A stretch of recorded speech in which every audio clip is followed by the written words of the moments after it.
I applaud their attempts to do something about it, which is great.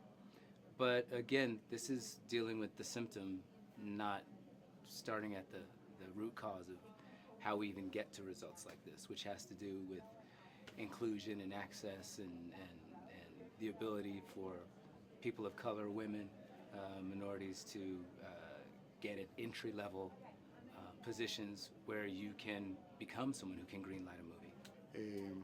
I think it's very surprising, but interesting that changes are being made. You know, it just proves that when people speak up and when debates arise, you know, it can really make differences. But I think we're still a long way from what would be an ideal situation.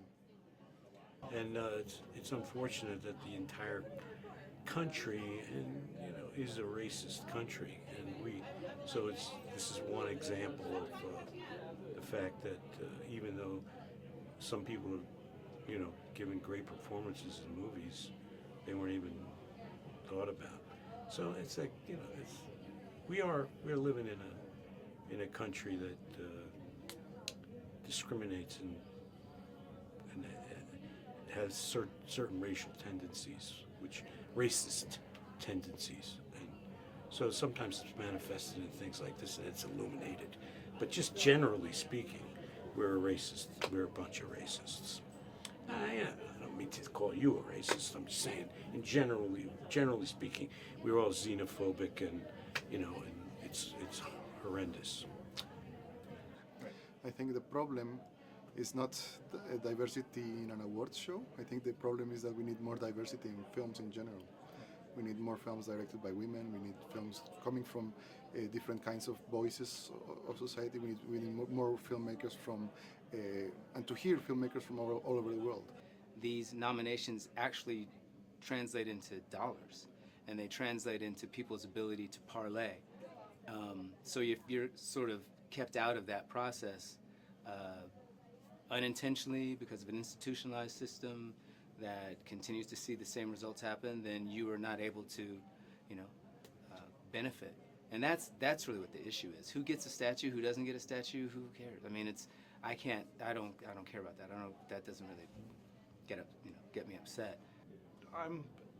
I'm baffled by it. I mean, I would have thought that Idris Elba and Sam Jackson would have been a shoo-in for nominations, but gee, I don't live in Hollywood.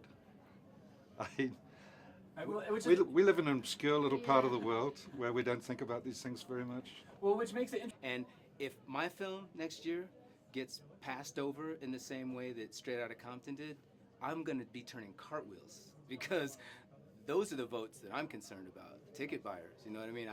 If it doesn't get a nomination and it makes $100 million, I'm like, fantastic.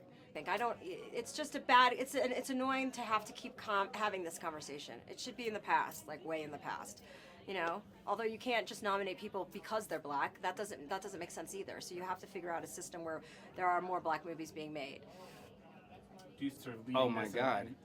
I hope he goes in there and just goes in. I hope he just does what he does better, and he will. He does it better than anybody, which is hold the mirror up to everyone. You know what I mean? Everybody needs to have the piss taken out of them a little bit for this. Everyone needs to be skewered from this. From the people that are complaining, to the people that aren't saying anything, to the people that are saying there's no problem, to the people that are saying it's all problems. Everybody needs to, in this, I believe, world, the focus of the world being on the stage at this point in time, this could be a defining moment for Chris Rock. And I hope it is.